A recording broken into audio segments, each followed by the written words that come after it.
कल की यात्रा हमने दिखाई थी और आज यात्रा फिर से शुरू हो रही है।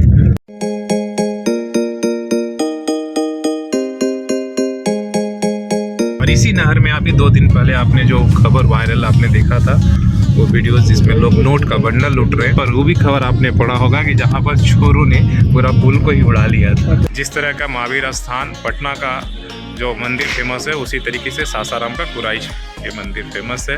ये पायलट बाबा धाम, इन्होंने पायलट बाबा का आपने नाम सुना होगा।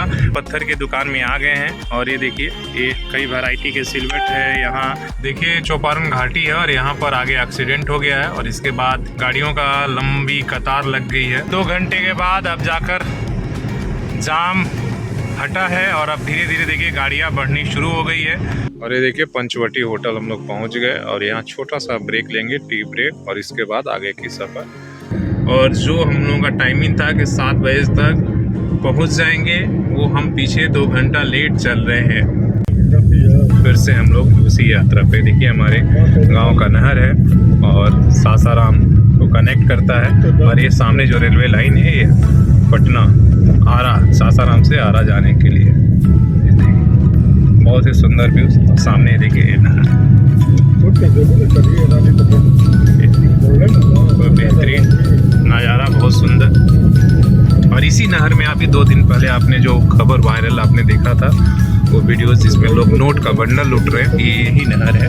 और इसके आगे थोड़ी ही दूरी पर आगे वो जगह है जहाँ पर नोटों का बंडल लोग लूटने के लिए पूरा शहर ही उमड़ पड़ेगा। और यही नहर है जहाँ पर वो भी खबर आपने पढ़ा होगा कि जहाँ पर चोरों ने पूरा पुल को ही उड़ा लिया था।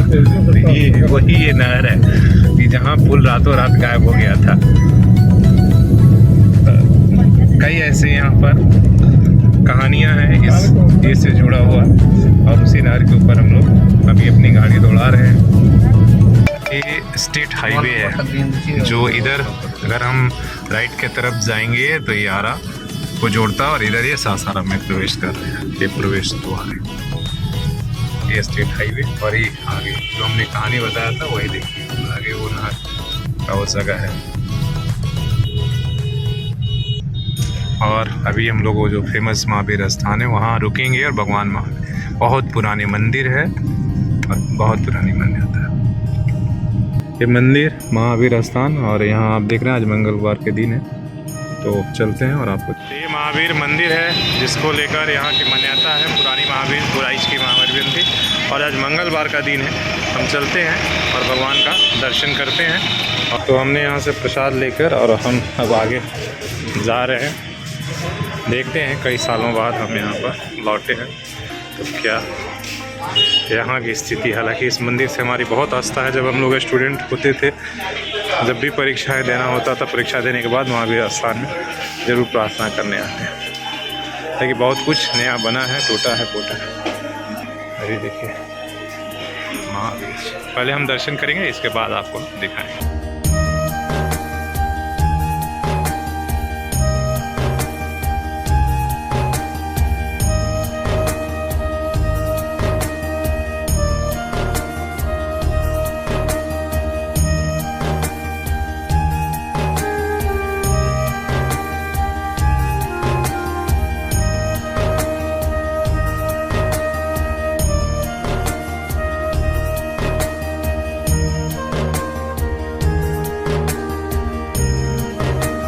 महावीर का दर्शन कर लिया, वीर बजरंग बली का। और इसके साथ ही अब इसलिए कि बहुत पुरानी मंदिर है और इधर आसपास के जितने भी दूर दूर से लोग हैं वो ज़रूर यहाँ पर आते हैं। और ख़ासकर आज मंगलवार का दर्शन हो गया। और देखिए हमें माला भी आशीर्वाद के रूप में पंडित जी ने दिया है।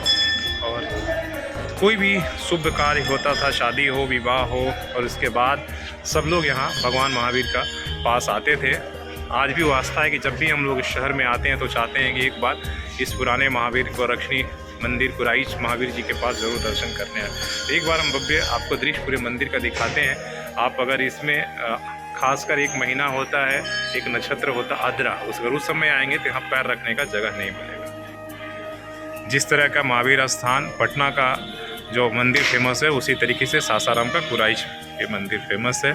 और ये देखिए पूरा मंदिर प्रांगण बहुत ही खूबसूरत। हालांकि पहले से इसे तोड़ फोड़ के थोड़ा अच्छा बनाया गया है, पहले बहुत ज़्यादा संकीर्ण था। और ये हवन कुंड जहाँ पर और तमाम सा ये लो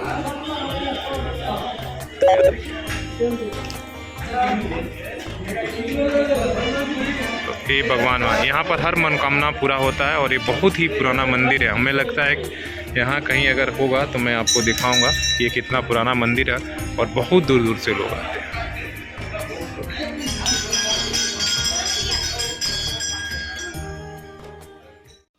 तो अब हम लोग सासाराम से वापस जमशेदपुर रांची के लिए निकल चुके हैं। सासाराम बाज़ार आप देख रहे हैं। हमने वहाँ जो यहाँ का मेन मार्केट है धर्मशाला और स्टेशन रोड वहाँ रुके थे और वहाँ से हमने आम खरीदा। वहाँ से यहाँ का जो खुरमा एक मिठाई फेमस है वो हमने लिया। और बहुत 60 साल 70 साल 80 साल पुरानी एक दुकान है लस्सी और दही बड़ा। मतलब वो स्वाद कहीं नहीं मिला बचपन में जो हम लोग खाते थे। हालांकि पहले वो 3 रुपये पीस मिलता था, आज उस दही बड़ा 20 रुपये पीस हो गया। और जो 5 रुपये वाला गिलास आज वो 35 रुपये हुआ। लेकिन सचमुच में वही वैसा अनोखा मीठा स्वादिष्ट नहीं है। तो हमने वो जो स्कूल टाइम का कॉलेज टाइम का जो मेमोरी था उसे रिक्रिएट करने के लिए उन दुकानों पर, हालांकि टाइम हमारे पास 15 मिनट ही था यहाँ पर रुकने का, तो हमने 15 मिनट में ये सारी चीज़ रिक्रिएट करने की कोशिश किया। और अब वापस हम यहाँ से निकल चुके हैं। आप देख रहे हैं कि हम सासाराम से अब वापस देहरी जा रहे हैं अंदर। और रास्ते में एक जगह हम रुकेंगे थोड़ा सा जो पत्थर का, आपको बता रहे हैं कि यहाँ पत्थर का बहुत काम होता था, गिट्टी पट्टी। तो एक सिलवट लेने की हम कोशिश करेंगे। सिलवट आपने देखा था कि अभी रील में फेंका हुआ था चटनी वाला सिलवट, चटनी और सिलवट, तो वही जिसमें मसाला पीसा जाता है। पहले जब मिक्सी नहीं था तो घर घर में आप सिलवट जरूर देखेंगे। तो छोटा सा, हालांकि शहरों में इतना बड़ा रखने का जगह भी नहीं होता है फ्लैट्स में, लेकिन छोटा सा हम लेने की कोशिश करेंगे। अगर हमें मेरे मन के अनुसार अगर मिल गया सड़क पर चलते हुए, लेकिन उसी रास्ते से, इसलिए हम लोग अंदर जा रहे हैं। अभी नेशनल हाईवे जो नहीं पकड़े हैं, हालांकि ये भी ओल्ड जीटी रोड है। अभी जो बन गया बाईपास 6 लेन, लेकिन ये ओल्ड जीटी रोड यही था पहले। कोलकाता से दिल्ली को जोड़ने वाला यही रोड हुआ करता था। लेकिन अब जब नया बाईपास बन गया, 6 लेन बन गया, तो अब केवल इसे अंदर, जिनको शहर के अंदर प्रवेश करना होता वही लोग इस सड़क का इस्तेमाल करते हैं। और धीरे धीरे शहर इतना बड़ा हो गया कि अब देहरी और सासाराम के बीच में कुछ अंतर ही नहीं है। आपको पूरी आबादी, दोनों तरफ दुकानें, और ज़मीन इतनी महंगी हुई है जिसका आप सोच ही नहीं सकते। इतना महंगा ज़मीन तो रांची और जमशेदपुर और कोलकाता में नहीं है जितना यहाँ पर। एक कॉलेज है, बहुत पुराना कॉलेज है, और यहाँ आपको पता है 1 करोड़ रुपए डिसमिल, जबकि कुछ वैसा ही नहीं। 1 करोड़ रुपए डिसमिल, कट्ठा भी नहीं, वैसे यहाँ पर ज़मीन चल रहा है, बिक रहा है। और लोग ले रहे हैं, क्यों ले रहे हैं पता नहीं, लेकिन ले रहे हैं। अगर आप चाहेंगे गाँव। और ये देखिए यहाँ पर एक बहुत सुंदर आश्रम बना है और एक तरीके तीर्थ स्थल, एक पायलट बाबा धाम। इन्होंने पायलट बाबा का आपने नाम सुना होगा, बहुत पहले बचपन में जग कराए थे। अब इसे धाम के रूप में ये देखिए भगवान शिव विराजमान करेंगे। और अंदर भव्य सुंदर मंदिर आपको यहाँ पर दिखेगा। और एक तरीके के ये जो है अंदर आपको ज्योतिर्लिंग सोमनाथ महादेव मंदिर का, मतलब पूरा जो है सोमनाथ का यहाँ पर उस तरीके का एक रिक्रिएट करने की कोशिश किया गया। ये देखिए, तो हालांकि हम पहले भी इसका दिखा चुके हैं। तो ये पायलट बाबा का ये धाम है। और अब आगे हम बढ़ते हैं इसी तरीके से। हालांकि पहले ये जो शहर का इलाका था, कॉलेज, ये आउटर इलाका था, मतलब यहाँ तक शहर नहीं थी। लेकिन आप देखिए कि शहर किस तरीके से बसी हुई है दोनों तरफ। और दूसरी बात ये हुआ कि आपको रेलवे के जितने फाटक थे सबको देखिए, ये मेरे गांव तक ही जाता है। हालांकि अब कल हमने इसी रास्ते को पकड़ के गया था जो ऊपर में ओवर ब्रिज है, और ये हम पहले में गुमटी बोलते थे, लेकिन अब जो है सब जगह ये ओवर ब्रिज और फ्लाईओवर बन गया। और ये राधा स्वामी सत्संग ब्यास यहाँ पर है। यही लैंडमार्क था कि राधा स्वामी सत्संग ब्यास का जो हमारा आश्रम है वहीं से हमारे गाँव के लिए मतलब कनेक्ट होता था। अब हालांकि फ्लाईओवर बन गया है, तो अब जो लोग बहुत बाद लौट रहे होंगे वो पहचानना उनके लिए शहर बहुत मुश्किल काम होगा। इसलिए पहले दोनों तरफ खेत हुआ करते थे, केवल खेत होता था, कोई बिल्डिंग नहीं था। अगर सासाराम से आप चलते थे और सिर्फ एक ही बिल्डिंग मिलता था, वो सेंट्रल जेल। लेकिन अब कुछ भी बचा नहीं है यहाँ तक। या तो लोगों ने गोदाम बना लिया है, या तो लोगों ने फैक्ट्री लगा लिया है, अलग अलग तरीके से जो है इस पूरे एरिया को डेहरी और सासाराम, और ये देखिए यही कैमूर का पहाड़ी था जिस पर गिट्टी उद्योग चलता था। हजारों क्रेशर, 3 से 4 लाख आबादी इसमें इन्वॉल्व रहती थी, लेकिन कोर्ट ने अब इसे बंद कर दिया है। और जिसे हम सेंट्रल जेल की बात करते थे, देखिए ये सेंट्रल जेल है, ये देखिए ये जो है ये टंकी जो दिख रहा है ये सेंट्रल जेल है यहाँ का, और बहुत बड़ा जेल है। और यहीं से कभी हम लोग पैदल, जब रोड नहीं था तो पैदल आने जाने का काम यहीं से करते थे, मतलब यहीं से बसें पकड़ते थे। और यहाँ से 3 किलोमीटर हमें उत्तर की तरफ जाना होता था, खेतों की मेढ़ी से होकर गुजरना पड़ता था, हमारा गांव था।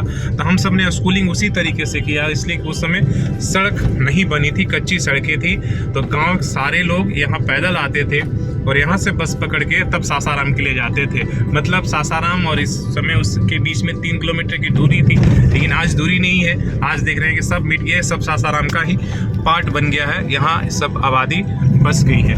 और आप देखिए यहाँ बड़े बड़े माल गोदाम, बड़े बड़े फार्म हाउस, ये सारा रोड के दोनों किनार बन गए हैं। उस समय इस ज़मीन को कोई, मतलब जब हम लोग थे 10,000 और 5,000 भी कोई नहीं पूछता था, इसलिए कि इधर खेती करने की सुविधा नहीं थी, पानी नहीं था, बारिश के ऊपर खेती डिपेंड था, तो इन ज़मीनों का कोई मोल भाव नहीं था। लेकिन यही ज़मीनें आज करोड़ों की हो गई हैं, कट्ठा के हिसाब से करोड़ों के बिक रही है, डिसमिल के हिसाब से बिक रही है। तो ये बदलाव हुआ है 10 सालों 15 सालों में, ये बदलाव, बड़ा बदलाव आ गया है। पैसे की कीमत घटी है और चीज़ों का जो है मूल आसमान छू रहा है। ये 2 गांव हुआ करते थे, देखिए ये गांव, हमें लगता है वो गांव है आदमापुर और आदमपुर, और एक घट ऐसे करके था, हाँ ये आदमपुर है। तो अब देखिए कैसे सट गया है एक दूसरे में। और इसके बाद जैसे इस गांव को पार करेंगे, जहां कल हमने रुके थे, अमरा तालाब करके बाजार, छोटा सा बाजार है, जहां से हमने कल सब्जी खरीदी थी, मिठाई खरीदी थी, घर के लिए दूध खरीदा था, तमाम सारी चीज़ें हमने यहाँ से कल खरीदा था, वो आ गए। और आप देखेंगे यहाँ पर अगर सबसे ज़्यादा अगर पत्थरों की कहीं कटाई हुई है तो आपको अगर हम दिखाएंगे तो आप यहाँ हुआ है, इसलिए गिट्टी उद्योग यहाँ चलता था, हजारों क्रेशर, आप समझ नहीं सकते। और उतनी संख्या में गाड़ियाँ जो आज हम आसानी से निकल सकें, लेकिन उस समय केवल ट्रैक्टर और हाईवा यहाँ पर चलता था। और इसी पत्थर उद्योग को बंद करने के लिए एक डिपो बहुत नामी हुआ करते थे, संजय कुमार, उनकी हत्या हो गई थी और पत्थर माफिया ने, इसलिए कि इसमें बड़े बड़े लोग इन्वॉल्व थे। आज वो सफ़ेद पोस्ट हैं, बड़े नेता हैं, बड़े पद पर हैं, उस समय तमाम सारे लोग ये पत्थर उद्योग से ही आज वो बड़े लोग बने हुए हैं, तो सब इसमें शामिल हुआ करते थे। तो देखिए हम जो सिलवट की बात कर रहे थे, उसे ख़रीदने के लिए हम पत्थर के दुकान में आ गए हैं। और ये देखिए ये कई वैरायटी के सिलवट है, यहाँ जाता बन रहा है, एक खल है। और ये देखिए, हालांकि ये सब परंपरा शहरों में ख़त्म हो गया, लेकिन हमें अब दिखा तो ये पत्थर बाजार है। और देखिए भाई साहब इधर लोहा सिलवट सब बना के रखे हुए हैं। और ये जो है लो, हाँ इसे पिसा जाएगा, वो पक्का चटनी उटनी पिसा जाएगा।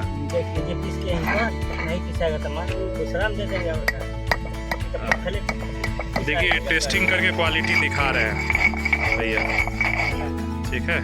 तो इसको थोड़ा और चिकना करिए, कैसी रहेगा? चिकन करते रहे। ये देखिए हमने सिल लोढ़ा खरीद लिया भाई। और ये जगह कौन सा है? तालाब पर हमने खरीद लिया है। और ये सब बचपन की हम लोगों की जगह है, और इसलिए करवंदिया में जब यहाँ पत्थर उद्योग चलता था और आज हम इस रास्ते से गुजर रहे थे हम लोग, तो हमने गाड़ी रोका और ख़रीद कर ले जा रहे हैं।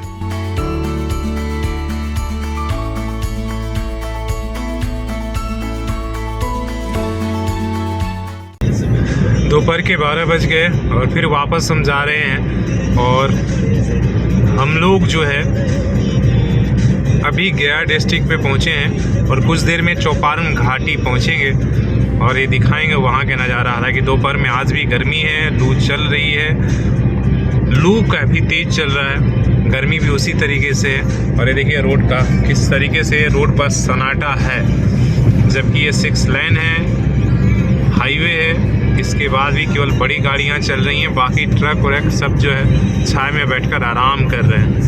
ये देखिए कोई गांव पार हो रहा है।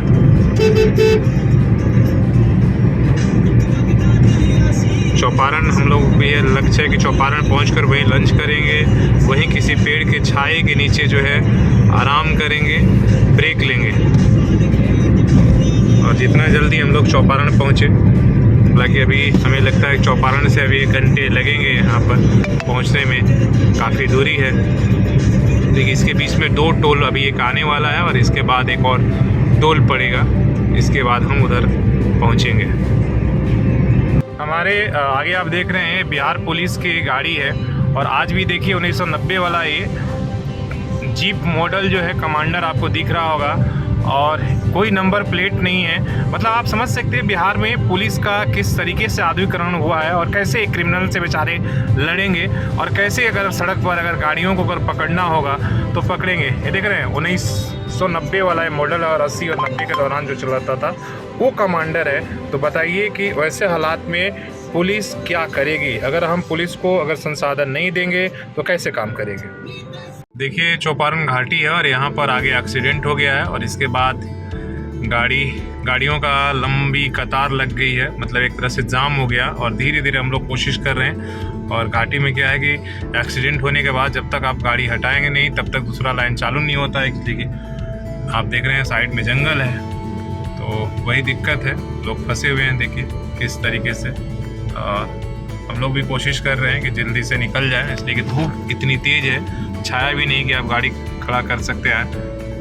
और तो ये चौपारण घाटी देखिए, लाइन से बड़ी गाड़ियां खड़ी हैं, छोटी गाड़ियों को निकालने की कोशिश हो रही है, ट्रक भी लाइन से खड़ा है। चौपारण घाटी में अक्सर जो है इस तरह की घटनाएं होती रहती हैं, इसलिए हमेशा जब भी घाटी से पार हो तो ओवर टैकिंग ना करें और ओवर स्पीड ना रहे, इसलिए इतना तीखा मोड़ होता है कि फिर आपके लिए संभालना मुश्किल हो जाता है। एक्सीडेंट आगे होने की वजह से पूरा हाईवे जाम हो गया चौपारण घाटी और जिसकी वजह से हम यहाँ लाइन होटल्स में बैठे हैं और आप देखिए लोगों का पूरा तांता लगा हुआ है। अब जब तक रोड खुलेगा नहीं तो आप देख रहे हैं ट्रकों का लाइन लगा हुआ था, यहीं पर हम लोग खाना खा रहे हैं, वेट कर रहे हैं कि आगे कब जो है यहाँ से गाड़ियाँ हटेंगी एक्सीडेंट के बाद, मतलब इसलिए कि 4 से 5 किलोमीटर का जाम है। आप समझ लीजिए कि कितने घंटे लगेंगे, ये कोशिश हो रही है। और आगे पीछे कोई जंगल है पूरी तरीके से और एक होटल है, तो होटल का खाना ख़त्म हो गया है, पानी ख़त्म हो गया है। हम लोग सौभाग्यशाली हैं कि हमें किसी तरह दाल रोटी मिल गया और चाय मिल गया। 2 घंटे के बाद अब जाकर जाम हटा है और अब धीरे धीरे देखिए गाड़ियाँ बढ़नी शुरू हो गई है। 2 घंटे तक हम लोग यहाँ फंसे रहे। हालांकि हम लोगों की किस्मत अच्छी थी कि यहाँ बगल में होटल था जहाँ बैठकर हम लोगों ने खाना खाया और अब धीरे धीरे यहाँ से निकलने की कोशिश कर रहे हैं और ये दुआ भी करते हैं, ये कामना करते हैं कि आगे इस तरह का जाम ना मिले। और ख़ासकर घाटी में, बहुत घाटी में फंसना बड़ा मुश्किल होता है कि आपके पास ऑप्शन नहीं होता है इधर उधर कहीं भी निकलने का और इस तरीके से होटल सब लिमिटेड होता। धन्यवाद इस होटल वाले को, बेचारे ने जितना हो सका खाना खिलाया और इसने आपदा में अवसर एकदम नहीं ढूंढा बल्कि अपने पुराने रेट पर खिलाया, इतने भीड़ होने के बावजूद भी। तो हालांकि देखिए फिर से गाड़ियां रुक गई हैं और हमें फिर से डर सता रहा है कि फिर ना फंस जाए। वहाँ से चलकर कुछ दूर चलकर और फिर से अगर उसी में फंस जाते हैं तो अच्छा था कि और वेट ही कर लेते। ये देखिए गाड़ी ख़राब पड़ी है और काफ़ी 4 घंटे से यहाँ जाम लगा था इन्हीं लोगों की वजह से और कई लोग उल्टी गाड़ी घुसा दिए हैं, देख रहे हैं। इनके वजह से कब से लोग परेशान हैं, हज़ारों गाड़ियाँ पीछे किस तरीके से जाम में फंसी हुई हैं। इसलिए कि पहले उधर उस रूट में एक्सीडेंट हुआ था, ये लोग गलती से इधर से लेकर आने लगे जिसकी वजह से देखिए भयंकर जाम लग गया। थोड़ी सी नादानी और थोड़ी सी नासमझी की वजह से इतना लंबा जाम कि अपने भी फंसे हैं और दूसरे लोग भी फंसे हुए हैं। हालांकि पुलिस वाले इस जवानों का धन्यवाद कि इन्होंने इतने जाम में पैदल चलकर यहाँ तक आकर इस घाटी में इस धूप में जब लू चल रहा 42 टेम्परेचर है और कोशिश करके उन लोगों ने मशक्क़त करके चालू करवाया है। नहीं तो पता नहीं कि शाम तक ऐसी हालात रहता है। हालांकि धीरे धीरे हम लोग निकल रहे हैं, कोशिश कर रहे हैं निकलने की। इस वक्त यहाँ से हमने खीर मोहन खाया था ये चौपारण का, तो आज हम लेने के लिए वापस आए हैं। देखते हैं इनके पास ताज़ा खीर मोहन है कि नहीं है। ये देखिए चौपारण का आप जिधर भी नज़र दौड़ाएंगे वहाँ खीर मोहन फेमस है। कल हमने इनसे खाया था और वादा किया था कि जब हम आएंगे तो लेके जाएंगे। बन गया है, रेडी है। यही खीरमोहन है, आपको पहले दिखा देते हैं। अभी फिर कल हम यहीं से खाए थे और आज देखिए फिर से ये ताज़ा ताज़ा। हाँ, हमको पहले आधा किलो पैक कर दीजिए। ये देखिए बन गया है। हालांकि भाई साहब है नहीं, इनका फेमस दुकान है और यही पहचान इन्होंने बताया था, तो हम ऐसे याद करते करते करते यहाँ पहुँच गए। शाम के 5 बज गए।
प्रारंभ हो गया है और आपको नीचे हम दिखा रहे हैं। देखिए कैसा मतलब एकदम अलग ही दृश्य है और सामने देखिए